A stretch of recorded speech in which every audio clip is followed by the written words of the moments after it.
Namaskar and welcome. Myself Dhruvika Kanabar from Sri A.K. Doshi Mahila College, Jamnagar, presenting the lecture of Business Organization and Management, વાણિજ્ય વ્યવસ્થા અને સંચાલન, first year BCom, semester 1. આપણે આ સેશનથી unit 4ની શરૂઆત કરીશું. Unit 4માં બે ચેપ્ટર્સ છે, chapter 4 and chapter 5. Chapter 4 named as organizing વ્યવસ્થાતંત્ર and chapter 5 as સત્તા અને જવાબદારી responsibility and authority, out of which we will discuss the chapter 4 first, organizing વ્યવસ્થાતંત્ર. વ્યવસ્થાતંત્ર શબ્દ પણ એઝ અ કોમર્સ સ્ટુડન્ટ તમારા માટે બિલકુલ નવો નથી. તમને ખ્યાલ છે કે જે કર્મચારીઓનું માળખું હોય, કયા કર્મચારીને કયું કામ સોંપવામાં આવશે, કયા કર્મચારીને કેટલી સત્તા આપવામાં આવશે, કયા કર્મચારીની કેટલી જવાબદારીની સોંપણી કરવામાં આવેલી હશે કે જેનાથી ધ્યેય સિદ્ધિ જે છે એ થઈ શકે, કયા કર્મચારી કોને જવાબદાર હશે, કયા કર્મચારીના અંડરમાં કયા કર્મચારી હશે, કયા કર્મચારીના સુપરવાઇઝર કયા અધિકારીઓ હશે, આ બધું જ માળખું સ્ટ્રક્ચર જે હોય એને આપણે વ્યવસ્થાતંત્ર તરીકે ઓળખીએ છીએ ઔદ્યોગિક એકમમાં. વ્યવસ્થાતંત્રની ફોર્મલ ડેફિનેશનની જો વાત કરીએ, વ્યાખ્યાની, તો અલગ અલગ ઓથર્સે અલગ અલગ ડેફિનેશન્સ આપેલી છે. તમારી બુકમાં ઘણી બધી ડેફિનેશન્સ છે, એમાંથી તમારે કોઈ પણ ડેફિનેશન જે છે એ સિલેક્ટ કરી અને યાદ રાખવી. શ્રી કુન્ઝન ઓડનોલે જણાવ્યું છે કે ઔદ્યોગિક સાહસના ધ્યેયની સિદ્ધિ અર્થે નક્કી કરેલા કાર્યોની વ્યક્તિઓ વચ્ચે વહેંચણી કરવી અને તે માટે જરૂરી સત્તા તેમને આપવી અને એમનો અરસપરસનો સંબંધ નક્કી કરવો એટલે વ્યવસ્થાતંત્ર. તો અહીંયા વાત થઈ ઔદ્યોગિક સાહસના ધ્યેય સિદ્ધિ માટે કાર્યોની વ્યક્તિઓ વચ્ચે વહેંચણીની, અને કાર્યોની વહેંચણી કર્યા પછી એમને એ કાર્ય કરવા માટેની સત્તા આપવી અને અરસપરસનો સંબંધ નક્કી કરવો એટલે કયા કર્મચારી કોના તાબેદાર છે અને કોણ કોનું સુપરવાઇઝર છે એ. પછી શ્રી ડૉક્ટર ટેરીના જણાવ્યા મુજબ, ડૉક્ટર જ્યોર્જ આર ટેરી, જેમનું મેનેજમેન્ટ ક્ષેત્રમાં અમૂલ્ય યોગદાન છે, એમના જણાવ્યા મુજબ સાહસની ધ્યેય સિદ્ધિ માટે આવશ્યક કાર્યો વિશે નિર્ણય, ગોઠવણી તથા તેના અમલ માટે જવાબદાર વ્યક્તિઓની સત્તા અને જવાબદારીની સ્પષ્ટતા એ વ્યવસ્થાતંત્ર છે. તો આ જે ડિફરન્ટ ઓથર્સની ડિફરન્ટ ડેફિનેશન્સ છે એના ઉપરથી અમુક આવશ્યક તત્વો જો આપણે તારવીએ કન્ક્લુડ કરવા માટે કે વોટ ઇઝ ઓર્ગેનાઇઝેશન, વ્યવસ્થાતંત્ર શું છે, તો એક તો સાહસના ધ્યેયની સિદ્ધિ માટે વ્યક્તિઓ વચ્ચે કાર્યની સત્તા અને જવાબદારીની વહેંચણી કરે છે. કારણ કે ખાલી કાર્યની વહેંચણી કરી દેવાથી કંઈ થાય નહીં. એ કાર્ય કરવા માટે સત્તા પણ વ્યક્તિને આપવી પડે અને જે વ્યક્તિને કંઈક સત્તા હોય એની કંઈક જવાબદારી પણ ઊભી થાય. એટલે આ બધી ત્રણેય બાબતની વહેંચણી કરે છે. બીજું, એક કર્મચારી અને બીજા કર્મચારી વચ્ચેના આંતર સંબંધો નક્કી કરે છે, ઇન્ટર રિલેશન્સ ડિસાઇડ કરે છે.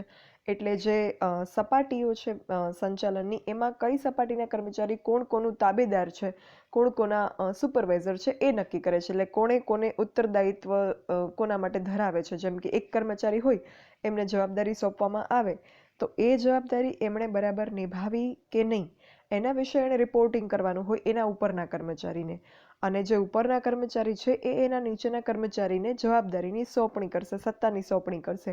તો આ રીતે ઉપલા વર્ગના કર્મચારી, નીચલા વર્ગના કર્મચારી, આ બધા વચ્ચેના આંતર સંબંધો, ઇન્ટર રિલેશન્સ પણ અહીંયા નક્કી કરવામાં આવે છે. એના પછી એક કાર્ય અને બીજા કાર્ય તેમજ એક વિભાગ અને બીજા વિભાગ વચ્ચેના પણ આંતર સંબંધો નક્કી કરે છે. અહીંયા આંતર સંબંધો માત્ર કર્મચારીઓના જ નહીં પણ વિભાગો વચ્ચેના આંતર સંબંધો પણ નક્કી કરવામાં આવે છે. અલગ અલગ કાર્યોના પણ આંતર સંબંધો નક્કી કરવામાં આવે છે. કયું કાર્ય ક્યારે કરવું, કોની પહેલાં કયું કાર્ય કરવું. વિભાગ જે છે એ પણ ઇન્ટરરિલેટેડ હોય. જેમ કે પ્રોડક્શન વિભાગે પ્રોડક્શન શરૂ કરવું હશે તો કર્મચારી વિભાગ પાસેથી માણસો મેળવવા પડશે, કર્મચારીઓ મેળવવા પડશે. નાણાકીય વિભાગ, ફિનાન્સ ડિપાર્ટમેન્ટ પાસેથી ફિનાન્સ મેળવવું પડશે. તો આ બધા વિભાગો અને કાર્યોનું આંતર સંબંધ પણ નક્કી કરવામાં આવે છે. એના પછી કાર્યજૂથ નક્કી કરી વિભાગોમાં વહેંચણી કરે છે. તો આ રીતે જે છે એ વ્યવસ્થાતંત્રનું સ્ટ્રક્ચર જે છે એ આ પ્રકારનું હોય છે. હવે આપણે વાત કરીએ આદર્શ વ્યવસ્થાતંત્રના લક્ષણો વિશે, કેરેક્ટરિસ્ટિક્સ ઓફ આઈડિયલ ઓર્ગેનાઇઝેશન. એક આદર્શ વ્યવસ્થાતંત્ર કોને કહેવાય કે એક સારું વ્યવસ્થાતંત્ર છે એના લક્ષણો કેવા હોવા જોઈએ. તો આ જે સ્ક્રીન પર લક્ષણો જણાવેલા છે એવા લક્ષણો ધરાવતું વ્યવસ્થાતંત્ર જે છે એ કાર્યક્ષમ, આદર્શ, ઇષ્ટ અથવા તો શ્રેષ્ઠ કહેવાય. આ બધા જ લક્ષણો, all these characteristics, if any organization possesses, then that organization can be called the efficient, ideal, proper and the best organization. તો એ કયા લક્ષણો છે એ આપણે જોઈએ. તો એક તો પહેલું સરળતા, સિમ્પ્લિસિટી. વ્યવસ્થાતંત્રમાં જે કર્મચારીઓ કામ કરે છે એમને સોંપવામાં આવેલા કાર્યો એ સમજી શકે કે મારે શું કામ કરવાનું છે અને તો જ એ પોતાની ફરજ બરાબર બજાવી શકશે. તો આ કાર્યો, ફરજો અને જવાબદારીઓ જે છે એ સરળ રીતે સમજાવે અને બધી સ્પષ્ટતા યોગ્ય રીતે થાય એવું વ્યવસ્થાતંત્ર જે છે એ જરૂરી છે, સરળતા જરૂરી છે. અગર કર્મચારીને એ જ ક્લિયર નહીં થાય કે એણે શું કામ કરવાનું છે, કે એની સત્તા જવાબદારી શું છે, તો એ કઈ રીતે એ મુજબ કામ કરશે? એટલે સરળતા, સિમ્પ્લિસિટી બહુ જ જરૂરી છે. જે કંઈ સોંપવામાં આવેલ કાર્ય હોય કે કર્મચારીને જે સ્પષ્ટતા કરવામાં આવતી હોય કાર્ય ફરજોની એમાં. એના પછી નિશ્ચિતતા, ડેફિનેટનેસ. કાર્યો, સત્તા, જવાબદારીઓ અને ફરજો ચોક્કસ અને નિશ્ચિત હોવા જોઈએ. દરેક કર્મચારી જે છે એને ફિક્સ હોવું જોઈએ કે એની સત્તા શું છે, એની જવાબદારી શું છે. કોઈ પણ કાર્ય જે છે એ ગમે તેને ગમે એ કાર્ય સોંપાય એવું ના હોવું જોઈએ, કે કોઈ પણ કાર્ય બે વ્યક્તિને સોંપાય એવું પણ ના હોવું જોઈએ.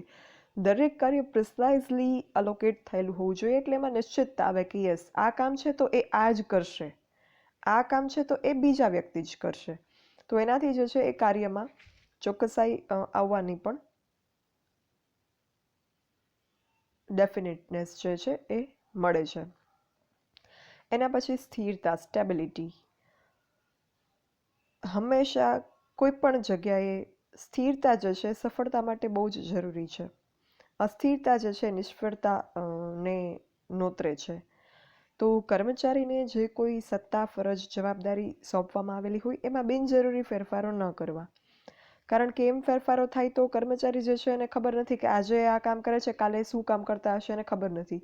તો એક તો એ કોઈ પણ કામ જે છે એમાં એ લોકો પૂરા ડેડિકેશનથી કે ઇન્વોલ્વમેન્ટથી એમનાથી નહીં થાય. બીજું, વારે વારે કામની ફેરબદલી કરવાથી કર્મચારીઓ વચ્ચે કર્મચારીનો જુસ્સો અને ઉત્સાહ ઘટી જાય, જે પછી એની બિનકાર્યક્ષમતામાં પરિણામે એની પ્રોડક્ટિવિટી ઘટી જાય. એટલે એના કરતાં જો સ્થિરતા હોય, દરેક કામમાં કર્મચારીને જે સોંપવામાં આવેલ હોય એમાં સ્થિરતા હોય, વારે વારે ચેન્જીસ ન થતા હોય, તો કર્મચારીઓની જુસ્સો પણ વધે અને કાર્યક્ષમતા પણ વધે. પણ એક વસ્તુ ખાસ ધ્યાનમાં રાખવી કે આ સ્થિરતાનો મતલબ જડતા નથી, કે સ્થિરતા એટલે બસ ચેન્જ ન થાય એટલે ન જ થાય. No, it is not like that. અગર જરૂરિયાત ઊભી થાય, કોઈ એવા સંજોગો ઊભા થાય તો એમાં ચેન્જીસ કરી શકાય. એ સંબંધો કર્મચારીના પક્ષે પણ હોઈ શકે, એકમના પક્ષે પણ હોઈ શકે. અધરવાઇઝ એમાં ચેન્જીસ ના કરવા એને સ્થિરતા કહેવાય, પોઝિટિવ સ્ટેબિલિટી. અગર કોઈ કર્મચારી જે છે એમનું કામ જે છે એ ઊભા કરવાનું કંઈક વર્ક એમને સોંપવામાં આવેલું છે અને અગર એમને કોઈ એક્સિડેન્ટલ ઇસ્યુ થયો અને એમને જે છે એ ઊભા રહેવામાં તકલીફ પડે છે, બાકી હેલ્થવાઇઝ એ ફાઇન છે, એ કામ કરી શકે છે, બટ માત્ર એને પગમાં કોઈ ઇન્જરીના કારણે ઊભા નથી રહી શકતા. તો એવા સંજોગોમાં એ કર્મચારીને જે સિટિંગ વર્ક હોય એ સોંપી દેવાનું અને સિટિંગ વર્ક કરનાર કર્મચારીને એમનું કામ સોંપી દેવાથી જે છે એ અનુકૂળતા જળવાઈ રહેશે કર્મચારીની ને એકમની બંનેની. તો એવા સંજોગો હોય. પછી ક્યારેય કોઈ ટેકનોલોજી અપડેટ થાય તો જે ટેકનોલોજીમાં વર્ક કરતા હોય કર્મચારી એને બદલે કોઈ બીજા કર્મચારી જે ટેકનોલોજીકલી એડવાન્સ નોલેજ ધરાવે છે એમને ત્યાં મૂકવા. તો આવા પ્રકારની સિચ્યુએશન્સ જ્યારે ક્રિએટ થાય ત્યારે પોઝિટિવ ચેન્જીસ કરી શકાય. તો એને જે છે એ આવકાર્ય છે. બાકી જડતા જે છે એ હોવી જોઈએ ને પણ સ્થિરતા હોવી જોઈએ. એના પછી ફ્લેક્સિબિલિટી, પરિવર્તનશીલતા. જેમ સંચાલનમાં અને આયોજનમાં પરિવર્તનશીલતા જરૂરી છે, એ રીતે વ્યવસ્થાતંત્રમાં પણ બદલાતી જતી પરિસ્થિતિ મુજબ ફ્લેક્સિબિલિટી હોવી જોઈએ. જેમ કે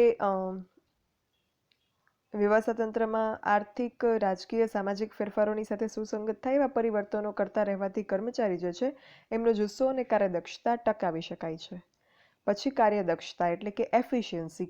કયા કર્મચારી કેટલું કામ કરી શકે છે એને કહેવાય એમની કાર્યદક્ષતા એટલે કે એફિશિયન્સી ઓફ એન એમ્પ્લોયી. વ્યવસ્થાતંત્ર એક માળખું છે જેમાં જીવંત વ્યક્તિઓ કામ કરે છે અને આ કર્મચારીની શક્તિઓનો શ્રેષ્ઠ ઉપયોગ થાય અને ઓછામાં ઓછા ખર્ચે વધુમાં વધુ ઉત્પાદન થાય તો કર્મચારીઓની કાર્યક્ષમતા સારી છે એમ કહેવાય. પ્રોડક્ટિવિટી મેં તમને સમજાવ્યું હતું. તો કર્મચારીને પૂરો સંતોષ મળશે તો જ એમની કાર્યદક્ષતા વધશે અને એ માટે એમની લાયકાતો, મહત્વાકાંક્ષાઓ, માનવ સહજ લાગણીઓને ધ્યાનમાં રાખવી જોઈએ. કોઈ કર્મચારીને કોઈ કામ અંગે એમની પાસે લાયકાત નથી, એ કામ એમને ન સોંપવું જોઈએ.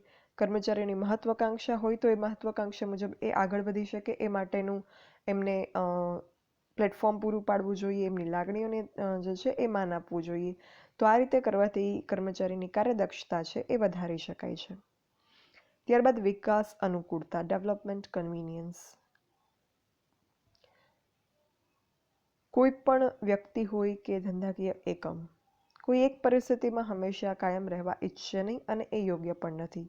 વિકાસ નિરંતર થતો રહેવો જોઈએ. વેપાર ધંધાના વિકાસ સાથે વ્યવસાય તંત્રમાં વિકાસ થઈ શકે એવી જોગવાઈઓ હોવી જોઈએ. વિકાસની માટે ફેરફારો એવી રીતે થઈ શકવા જોઈએ કે જેથી વ્યવસાય તંત્રની કાર્યક્ષમતા ન જોખમાય. વ્યવસાય તંત્રમાં વિકાસ પણ થાય, સાથે એની કાર્યક્ષમતા પણ ન જોખમાય એવા પ્રકારની વિકાસની અનુકૂળતા જે છે એ હોવી જોઈએ, એ પ્રકારનો સ્કોપ હોવો જોઈએ. ત્યારબાદ માનવીની અગત્યતા, હ્યુમન ઇમ્પોર્ટન્સ. હવે વ્યવસાય તંત્રનું આખું જે માળખું છે એ જ માનવીઓ દ્વારા ગૂંથાયેલું છે, રચાયેલું છે. હ્યુમનલી વોવન ઓર્ગેનાઇઝેશન જે છે એ હોય છે. તો એવા સંજોગોમાં માનવ તત્વને કેન્દ્રબિંદુએ રાખીને, સેન્ટ્રલ પોઈન્ટ ઉપર હ્યુમન એલિમેન્ટને રાખીને જ ઓર્ગેનાઇઝેશનનું સ્ટ્રક્ચર જે છે એ બિલ્ડ થવું જોઈએ. વ્યવસાય તંત્રની સફળતા માટે બીજા સાધનની સરખામણીમાં જે હ્યુમન એલિમેન્ટ છે, જે માનવ છે, વ્યક્તિ છે, એ વધારે અગત્યની છે. એક હ્યુમન એલિમેન્ટના ઇમ્પોર્ટન્સ દર્શાવતી એક ક્વોટ છે ઇંગ્લિશમાં કે mind your man and your man will mind all the other things. અગર તમે તમારા માણસોને જે છે એ યોગ્ય રીતે રાખશો તો તમારા માણસો જે છે બિઝનેસની, ધંધાકીય એકમની બાકીની બધી જ વસ્તુઓ સંભાળી લેશે. એના પછી કોઓર્ડિનેશન, સંકલન. સંકલન એ સહકારની પૂર્વ શરત છે. જ્યાં ટીમ વર્ક થતું હોય, જ્યાં ટીમ એફર્ટથી કોઈ એક ગોલ અચીવ થવાની વાત હોય, એવા સંજોગોમાં સહકાર બહુ જ જરૂરી છે. સહકાર એટલે કોઓપરેશન, અને કોઓપરેશનની જરૂર હોય ત્યાં કોઓર્ડિનેશન હોવું જોઈએ. દરેક કર્મચારી અને વિભાગના કાર્યો વચ્ચે યોગ્ય સંકલન વ્યવસ્થા ઘર્ષણ અટકાવી સહકાર મેળવી આપે છે. સહકાર કાર્યદક્ષતા મેળવી આપે છે અને સંકલન વગર જે છે એ અવ્યવસ્થા સર્જાઈ જાય. એટલે સંકલન અગત્યનું છે. ત્યારબાદ સમતુલા, બેલેન્સ. આદર્શ વ્યવસાય તંત્ર દરેક દ્રષ્ટિબિંદુથી સમતોલ હોવું જોઈએ. કર્મચારીઓ અને અધિકારીઓની સત્તા, જવાબદારી અને ફરજોમાં યોગ્ય સંતુલન હોવું જોઈએ. કોઈ એક કર્મચારી ઉપર બહુ બધી જવાબદારીઓ નાખી દેવામાં આવે અને બીજા કર્મચારીઓને સાવ ઓછી જવાબદારી આપવામાં આવે, અથવા તો કોઈ એક કર્મચારીને સત્તા જે છે એક કર્મચારી પાસે કેન્દ્રિત કરી દેવામાં આવે, એને બહુ બધી સત્તા આપવામાં આવે અને બીજા કર્મચારીને ઓછી સત્તા આપવામાં આવે, એ ન હોવું જોઈએ. કર્મચારીની લાયકાત, હોદ્દા પ્રમાણે કર્મચારીઓ વચ્ચે સત્તા, જવાબદારી અને ફરજો છે એ વહેંચાયેલી હોવી જોઈએ, બેલેન્સ હોવું જોઈએ. એ નહીં હોય તો કર્મચારીની કાર્યક્ષમતા ઉપર જે છે એની અસર થશે. અને બીજું કે વધારે પડતી સત્તા કે ફરજો કે જવાબદારીઓ સોંપી દેવાથી સત્તાનો દુરુપયોગ થશે અને જવાબદારી જે છે એ પૂરી ન થઈ શકે એવું પણ બની શકે. આ ન થાય એટલા માટે it requires balance among all the three things: authority, responsibility and duties. સત્તા, જવાબદારી અને ફરજો. ત્યારબાદ વિશિષ્ટીકરણ એટલે કે સ્પેશિયલાઇઝેશન. શ્રમ વિભાજન અને વિશિષ્ટીકરણ વિશે આપણે અગાઉ પણ વાત કરી છે કે આ સિદ્ધાંતો શું છે. Principal of labour division and specialisation એટલે કે કર્મચારીઓની વચ્ચે કાર્યની યોગ્ય વહેંચણી. જે કર્મચારીનું જેમાં માસ્ટરી છે, જે કર્મચારીનું જેમાં નોલેજ છે, અનુભવ છે, એને કાર્ય સોંપવું. એ રીતે કર્મચારી વચ્ચે કામની વહેંચણી કરવી. જે કર્મચારીને જે કામ સૂટ થાય એ એને આપવું. એટલે શ્રમ વિભાજન અને વિશિષ્ટીકરણ થયું ગણાય. અને આ કરવાથી કર્મચારીને નિષ્ણાત જ્ઞાનનો લાભ મળશે, કર્મચારીની કાર્યદક્ષતા પણ વધશે અને ખર્ચ ઘટશે, જે અલ્ટિમેટલી કર્મચારી માટે પણ સારું રહેશે અને કર્મચારીની માટે સારું હશે એ અલ્ટિમેટલી એકમ માટે પણ ફાયદાકારક નીવડશે. એન્ડ લાસ્ટ વન, સત્તા અને જવાબદારીની યોગ્ય અને ન્યાયી વહેંચણી. Just and proper allocation of authority and responsibility. યોગ્ય અને ન્યાયી વહેંચણી જે છે એ વ્યવસ્થા તંત્રમાં જો થયેલી હોય સત્તા અને જવાબદારીની, તો એ એક સારું વ્યવસ્થા તંત્ર કહેવાય. એના માટે શું કરવું? તો એના માટે જે છે એ બધા કાર્યો નાના હોય કે મોટા એના ઉપર પૂરતું ધ્યાન આપવું. પછી અધિકારો, ફરજો, સત્તાની વહેંચણી જે છે એ સ્પષ્ટ રીતે કરવી કે જેથી કર્મચારીઓ વચ્ચે ગૂંચવણ કે કન્ફ્યુઝન ક્રિએટ ના થાય. પછી અધિકાર વિના જવાબદારી ન સોંપવી જોઈએ.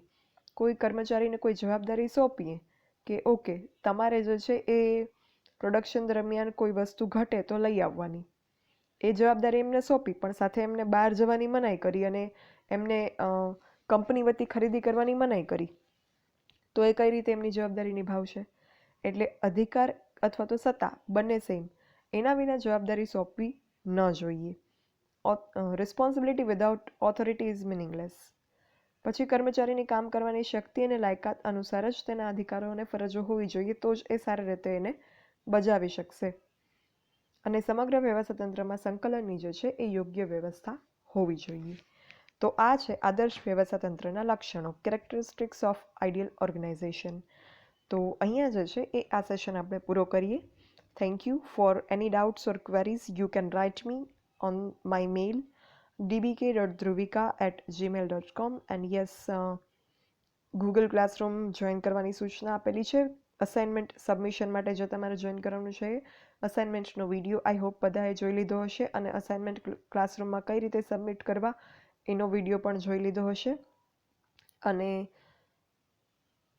અસાઇનમેન્ટ લખવાના પણ શરૂ કરી દીધા હશે આઈ હોપ. Thank you.